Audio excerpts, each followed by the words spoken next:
theater painting is absolutely exquisite. It was done by Viktor Bakin, who is a Russian artist, and it is of the Platte River with the sandhill cranes in the spring coming in. So it's really, really gorgeous. Definitely gonna see that. Yeah. Can you get that? I just missed something. It's one of the cranes flapping their wings. Yeah. But it's just beautiful here. This is the kind of backyard you always wanted, nothing but wildflowers.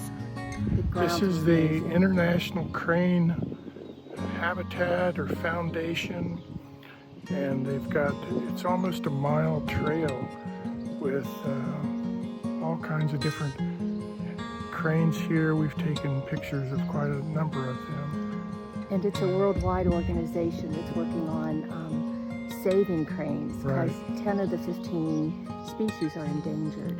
Right, this is just one area, and they work with folks in Africa all over to protect.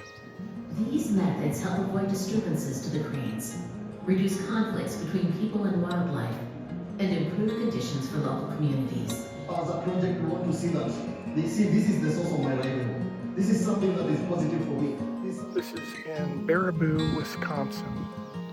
Well worth the trip out. Today's just beautiful weather-wise.